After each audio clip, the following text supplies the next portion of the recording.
Мен бұл оқиғаны мүлдем жазбас едім. Бірақ әлі күнге дейін түсініксіз дыбыстар түнде есіме түсте. Денем тітіркеніп кетеді. Мұны не жын шайтан, не елестеуге болмас. Бірақ менің өмірім түбегейлі өзгерді. 2022 жылдың қараша айы болатын. Қысқы сессияға дайындалып жүрген кезім. Жалғыз тұрамын. Ата-анам ауылда. Ал мен жатақханаға сыймай қаланың шет жағындағы арзан пәтерді жалдаған болатынмын. Бір бөлмелі ескі үй. Көп қабатты болса да іші суық. Ең қорқыншысы тыныштық болатын. Тым-тырыс. Пәтерге алғаш кірген кезде біртүрлі сезім болған. Бөлменің бір бұрышы үнемі салқындау тұратын. Ал түнде ұйықтап жатсаң, әлгі бұрыштан біреу қарап тұрғандай сезілетін. Бірақ өзімді жай елестеп жұбататынмын. Бір түні сағат 3-тен аса ояндым. Қарасам сағат 3-тен 33 кетіпті. Телефоным жарық беріп тұр. Дәл сол сәтте есік дәл 3 рет тық етіп соғылды. Жүрегім дүр ете қалды. Орнымнан тұрып есікке жақындадым. Түрлі ойлар келе бастады. Мүмкін көрші адасып келген шығар. Әлде біреу көмек сұрау үшін тұрған болар.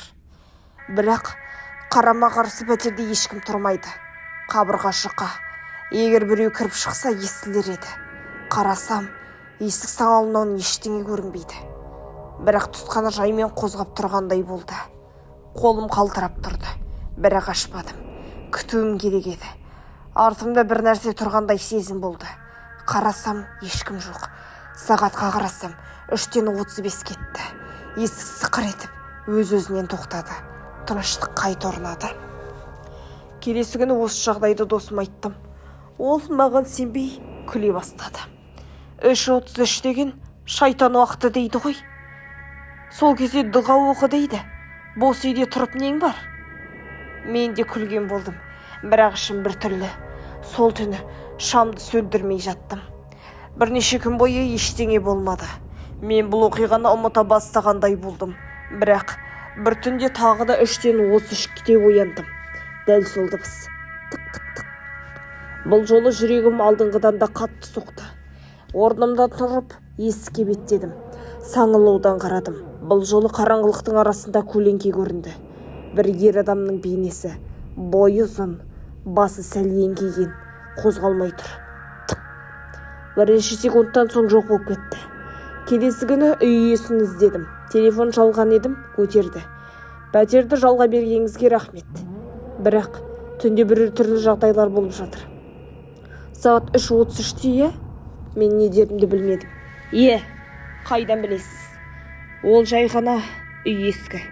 Жел жүргенде дыбыс шығады, уайымдама. Бірақ даусынан бір нәрсені жасырып тұрғандай сезілді. Сол түні ұйықтай алмадым. Барлық шамды жақтым. Құран қосып қойдым. Бірақ дәл 3-тен 33-те жарық сөніп қалды. Сол сәтте біреу есіктің ар жағына танауын тақап, тыныс алып тұрғандай дыбыс шықты. Мен төсектен тұра алмадым. Денем мұздап кетті. Тек көзімді жұмып орнымнан қозғалмай жаттым. Бір кезде еден сықырлап, бір үйдің ішіне кіріп келе жатқандай болды. Менің бөлмеме қарай. Мен таң атқаннан бері әлі жоқ. Шам қайта жанды. Бірақ бөлменің еденінде кір шалбардың іздері болды. Ал мен есікті ашпадым. Таңертең үй иесіне қайта бардым. Бұл жолы көзбе-көз ашық айттым. Бұл үйде бір нәрсе бар. Түнде біреу келеді, кіріп кетеді, із қалады. Үй иесі басын төмен салды. Мен саған шындықты айтуым керек. Ол біраз үнсіз отырды. Сосын былай деді. Ол пәтерде бұрын бір бала тұрған. Студент болатын. Әрі жалғыз. Сол баланың досы түнгі сағат 3-тен 33-те келіп есігін қаққан. Жігіттің айтуы бойынша ол баланы бір түрлі болды. Көзі қап-қара, дауысы өзгерген. Бірақ досы сеніп есікті ашқан. Сосын не болды? Сол түні бала жоғалып кетті. Ізі де жоқ. Есік іштен құлыптаулы. Камерада ешкім көрінбейді.